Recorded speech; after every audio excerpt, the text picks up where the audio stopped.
like rule of attraction or whatever, and like there's a secret treasure chest buried somewhere or something. You know, I just kind of believe in like, you know, you can help pump yourself up, and just kind of reminding yourself of something is, you know, it's a good way to keep yourself energized. And right before I left for Drag Race, of course it was a big secret, but I needed someone to drive me to the airport, and I told everyone I was going to Portland to help take care of my aunt after surgery or something, and that we were going to a nature retreat so I wouldn't have a phone or internet, you know, and and so a drag queen friend of mine was taking me to the airport, and so we couldn't talk about it. But it was like, we both knew what was happening.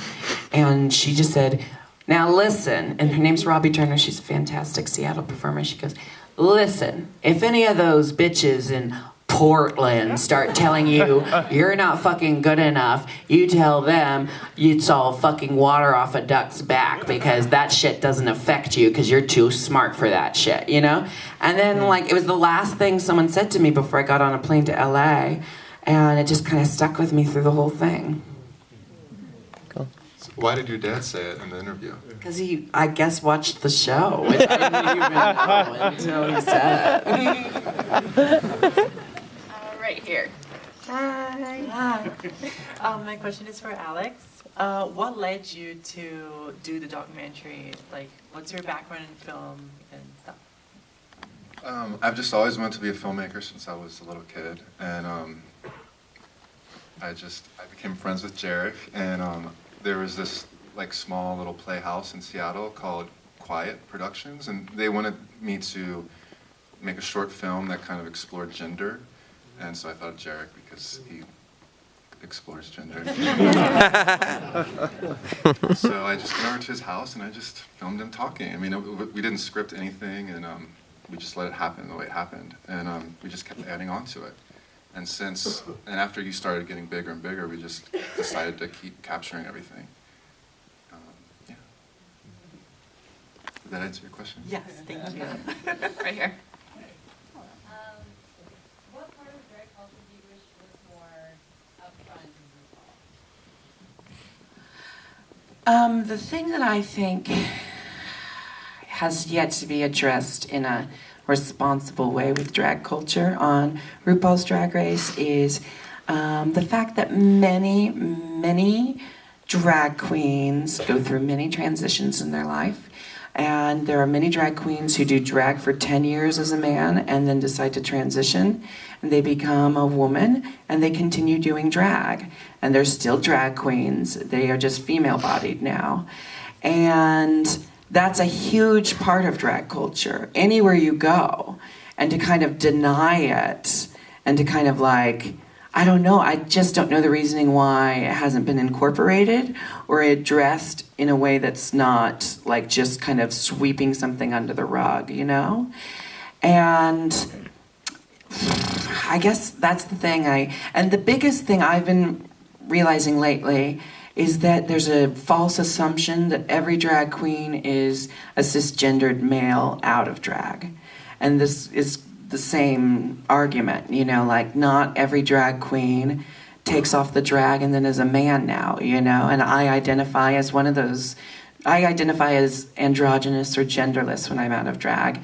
And I've seen a lot of like fighting about nitpicking about terminology and issues and all kinds of stuff that are really important, but it's like we're fighting each other on issues that like are based on the false assumption that all drag queens are cisgendered male-bodied people outside of drag. And so I think breaking down that false assumption, and I think addressing a huge part of the queer community and the drag community on Drag Race it's about time to do it. So whether that means bringing on a trans female drag queen who competes, or a drag king, or someone just somewhere else on the spectrum, and really having it be a big part of their story and really like talking about it in a way that educates people and doesn't just poke fun at something that a lot of people don't fully understand yet. That's the best thing we could do next. We have time for one more question. Right there in the middle. You had a great comment about stepping out of who you are and into Jinkx, and then building your other characters, and they're all female characters. Do you ever step in and want to start to create male characters the same way? I get asked this a lot, and for me, that's what I do with theater when I'm acting as a male. And because I still do productions, like I've done Spring Awakening, and I played a male character in that, and I played a male-ish character in Rent when I played Angel, but she was also a drag queen, so it wasn't a big stretch. But I feel like for me, the reason why I really... oh, and I played a 9-year-old boy in a children's play once, and that was a lot of fun. But a big part of all of this for me is, and why I've taken drag and back to the realm of theater, and I was very insistent on, instead of, you know, just always performing at bars and doing a lip sync number, I wanted to actually build theatrical productions as a drag queen, like so many predecessors of mine have, like Farley Jean Merman and Charles Busch. And so I felt like, you know, at a certain point in college when I was studying theater, I realized there is no theater without drag, and there is no drag without theater for me. So when I am creating a male character, even if he's a realistic male character, I like to see how far into another person I can go. And even if that person ends up being very similar to me and people think, oh, it was just Jarek playing Jarek on stage, I'm like, no, that was Jarek playing, you know, dead homosexual, and there's a huge difference, you know, like whatever, you know. Okay, thank you guys so much.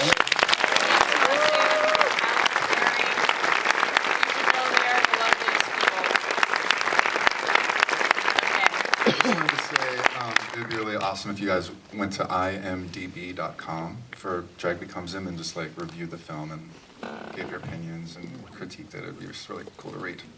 Yeah, take a big old shit on it if you want. I want to hear what you think.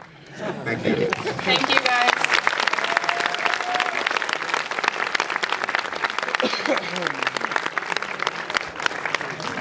Yeah, that's fine.